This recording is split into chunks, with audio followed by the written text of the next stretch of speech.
Welcome you all to Believers IS Academy. In today's topic of the day discussion, we will be discussing a very interesting and an important topic where we have seen for the first time after probably a very long time, or probably the first instance when state government is trying to make a law or trying to amend one of the list in the concurrent list.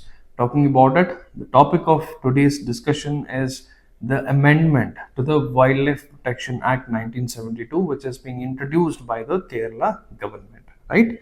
So let's understand what the new bill or the amendment bill tries to bring, and we will also see if this provision is actually applicable or acceptable. Can any state amend something from the concurrent list? Is that possible? We will see everything with respect to that provision. And also, most importantly, we will try and understand the new provisions or the bill, the provision that it tries to bring. And a little bit, we will also try and understand the Wildlife Protection Act. And in the end, we will solve one prelims question. Let's begin. So, as we discussed, the context of this particular discussion is because of the recently passed or recently approved amendment to the Wildlife Protection Act by the Kerala government. And what is it trying to do? It is trying to simplify the procedures for killing wild animals that pose serious threat to human beings, right? So it is asking for provisions or trying to bring about a change in the Wildlife Protection Act where it tries to simplify the rules or the laws concerning to kill a particular wild animal if it is posing threat to the human life, right? Now let's see if Wildlife Protection Act, right, the old Wildlife Protection Act that was in action so far, did it have that provision or not? Or if it was there, was the classification or was the rule or to alter that particular provision, was the power residing with the center or the state, right? So we'll see it in this particular video.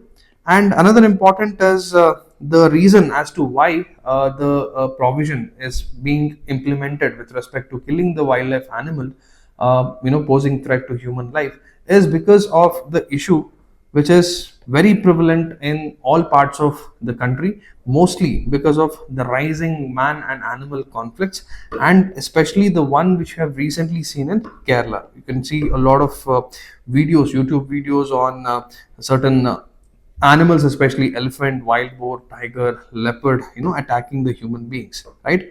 And first instance also makes it important because this is the very first instance that a state is attempting to amend a central law on wildlife. So that is also another important reason why this law or this bill becomes absolutely important. So now the question is, will this be possible? Or the major debate is if this constitutionally valid, right? Because forest and wildlife is a central law, right? And is it constitutionally viable or constitutionally possible?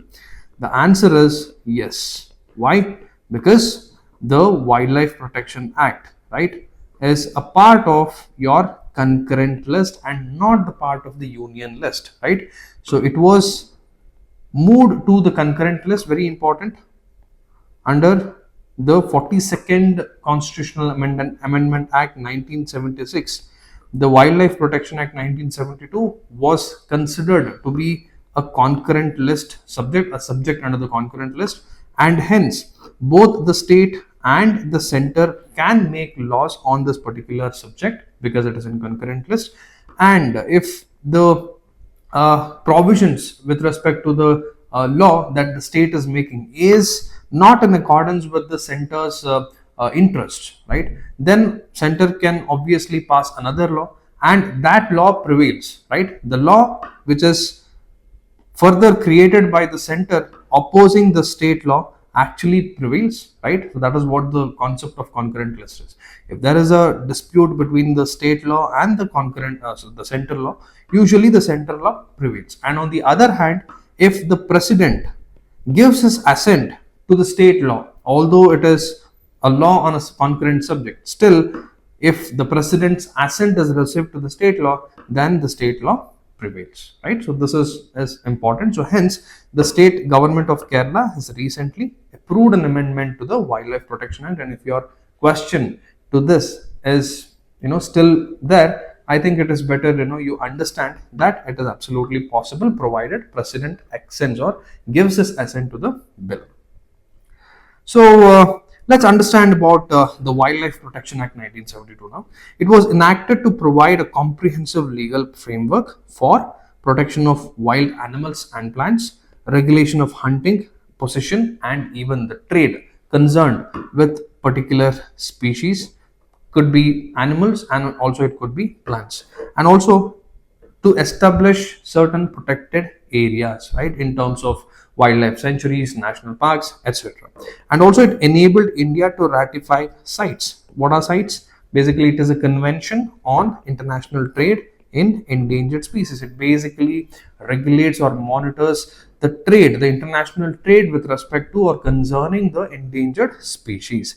And another important thing to keep in mind that earlier when the Jammu Kashmir had special status, the Wildlife Protection Act was not applicable to this Jammu and Kashmir, right? The old Jammu and Kashmir. So after the Reorganization Act, which was passed in 2019, very important, right? We also had saw a question. In fact, there were questions from Jammu and Kashmir Reorganization Act 2019. So after this act was passed, now the Wildlife Protection Act is also extended to Jammu and Kashmir region as well. That is also very important. And talking about the key provisions of the bill, pertaining to the Kerala state, right? What are the major provisions? So it has first talked about the powers of the chief wildlife warden, right? So according to the new bill, it gives exceptionally and extraordinary power to the chief wildlife warden to directly order killing of wild animals if they attack humans in inhabited areas, right? And currently, or let's say earlier, or let's say currently, whatever we have with respect to the Wildlife Protection Act 1972, the CWW, which is the chief wildlife warden, only grants permission for hunting animals in Schedule 1 and 4 if only it is considered as dangerous, right? So but on the other hand, the bill asks for this extraordinary power where the chief wildlife warden can directly order killing of wild animals if they attack in inhabited areas. Then second important thing, the state government empowerment. The bill talks about empowering the state government can declare any Schedule 2 animals as vermin. So now, even before we understand what vermin is, or if you have a doubt as to what Schedule 2 is, let's simply understand what Wildlife Protection Act 1972 is all about. As we discussed, it is creating a framework to protect wildlife and plants, and it creates rules and regulations with respect to hunting, possession, trade, and all of it. And most importantly, it classifies all the species of plants and animals into various schedules, right? And henceforth there are 2, 3, 4, 5, 6 schedules, right? The old one, right? In fact, there's another important amendment which happened in 2022 which brought down the entire schedules number to just 4, but this is the old schedules that we are talking about. Any which ways it is one and the same. We will just discuss. See, first and schedule. So Schedule 1 are those category of animals which are of highest priority in terms of protection, right? Example, Himalayan bears, black buck, right? Asiatic cheetah, right? Asiatic cheetah, I think it comes under Schedule 2, but any which ways it is one and the same. Schedule 1 is that category of species which are of highest importance. Example, black bear, and the Himalayan bear, the black Himalayan bear, and also black buck. And talking about Schedule 2, it is also high priority protected, but not as higher as the Schedule 1, right? Even Schedule 2 is also highly protective. We have to protect those species or animals, right? But not as protective as in case of Schedule 1. And also another important thing to keep in mind in Schedule 1 is that the punishment, if violated, if anybody violates or tries or hunting or killing or let's say exporting or transporting any of the animals prescribed under Schedule 1, the punishments are very stringent. It can invite a jail up to 7 years plus a very hefty fine, right? And on the other hand, Schedule 2 are those species which are protected, but considerably the punishment is not that stringent, But however, a complete ban, right? A ban is put on its trade, right? That is also important. Ban is put on its trade, and to some extent, it can be hunted, provided there are genuine reasons that it is creating trouble or problem for the people, right? And then talking about the third and fourth schedule, these are those protected animals which are not that protected but also protected, kind of, even the punishments are also much lighter. For example, we have chital, right? Spotted deer, a kind of species, spotted deer, right? And various species, even including, for that matter, your king cobras, right? So they're all kind of falls under this particular category. And the last, fifth category is all about vermins. So this is that category which specifically talks about vermin. So now, who are these vermins, or what category of animals or species fall under vermins? Basically, these are those which do not have or has relaxation in the protection that they get, or they don't have any protection. Basically, these are those that are, creating trouble to the human population, maybe, in terms of eating their livestock, destroying the crops. For example, you have crows, mice, rats, right? So basically, these are all your vermin category. So there is no protection, and even if you are hunting this, killing this, there is no penalty or no jail that you will be invited, right? So basically, there is no legal provision or legal prohibition to not hunt these kind of vermins. And Schedule 6 basically talks about all those plant species, which are very protected. It could be in terms of, in their conservation, in terms of how it should be traded, all of those things. Examples few are the pitcher plant, right? Very important, right? So these are some of the important things. So basically, this is your Wildlife Protection Act.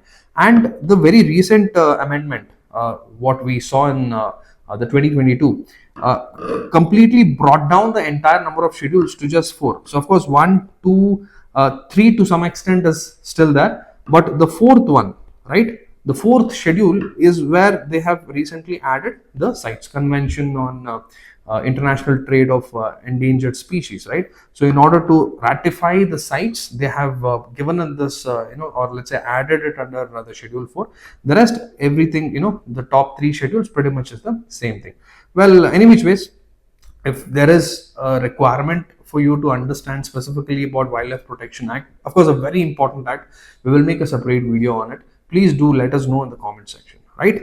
Anyway, moving forward, what does the state bill talks about? It talks about empowering the state government so that the state government can declare any Schedule 2 animal as vermin, which means all those animals which are absolutely important, of highest priority. Now the state government can decide them as vermin, so that even you can just kill them, provided they are creating trouble to the human population. But on the other hand, what does the present Wildlife Protection Act has? According to Section 62, it is only the central government which can declare vermin, except the Schedule 1 and Part 2 of the Schedule 2, right? So this is also important. And then, what are the effects of the vermin tag? As we discussed, it legalizes killing in specified areas for limited time, removes penalty for hunting declared vermin species. Means even if you are hunting vermin species, there will not be any penalty invited against you. And why is this bill required, right? And why is the reason? Because of, why is that particular reason of the human animal conflict rising in this present times? If we have to understand, there are a few more reasons. One is the habitat loss for the species due to forestation, blocked elephant corridors because of the construction of roads, extension of the infrastructure infrastructure projects, urbanization, and also expanding plantations by the people. One of the main reason why the animals now, they don't have their natural habitat, so they tend to come out of their, or let's say they tend to fall in contact with the humans, right? Because humans are encroaching and getting into their habit, right? Their habitat, right? So that is one of the main reason. Second is resource scarcity. Animals raid crops, villages for food and water because of deforestation, because of many other exploitative activities by the humans in the forest, the animals themselves don't have sufficient food and water, so hence they raid the nearby villages for food and water. Climate change, the prevailing greenhouse gas effects, increasing global warming, right, and the depletion of essential minerals in the soil, right, everything alters migration and the rainfall and pushes animals into the villages. Going forward, last but not the least, poaching and illegal trade, right, disrupts the entire ecosystems, right. Let's say a particular species of spiders, for example tarantulas, famously known as a pet spider, right, if they are one of the most essential part of the food chain in the ecosystem. And guess what happens with them, that people, the moment they find it spotted, they just pick it up, probably put it on online for sale, to be kept as a pet. So once again, this is a huge problem. This absolutely is a huge problem. So hence, it completely disrupts the entire ecosystem, right? And this is just one of the case with the tarantulas. It is still happening with many other endemic species. So hence, the problem with respect to these events like poaching and illegal trade extends to disrupt the entire ecosystem, which increases predator prey imbalance, right? And of course, why did we discuss all of this? Because obviously it is important for the prelims examination, because there have been questions on Wildlife Protection Act schedules, and you should also know what vermin is, definitions, and all the category of species that come under the vermin category, and the CWW powers, protected areas. And for the mains, of course, it is very important because you're going to get a lot of dimension from this particular topic. One is the ethical dilemma, whether conservation is important or the human safety is important, right? If there is a question with respect to this particular dimension, this is something that you can quote or use. In terms of balance between development and ecology, this is another dimension. Federalism issue, can a state amend central law, which we discussed in the first instance, and link with sustainable development goals, obviously the SDG 13 and 15, right? So very important. So now, since we have discussed almost everything with respect to this particular topic, now let's solve one prelims question and wind the session. With reference to the Wildlife Protection Act 1972, consider the following statements. Only the central government can declare any wild animal except those in Schedule 1, Part 2 of Schedule 2 as vermin. The chief wildlife warden can directly order the killing of any wild animal that poses a threat to human life under the present provisions of the Act. Kerala's Wildlife Protection Amendment Bill proposes to give powers to the state government to declare Schedule 2 animals as vermin. Which of the above statements are correct? Use the comment section, leave your answers below. Anyway, that's all for this particular video. I hope you have liked the video. If you have still not subscribed to Believers Eyes YouTube channel, please consider subscribing the channel, and stay tuned. We will be coming up with more such interesting videos. Until then, signing off, Madan Gopal. Have a beautiful day.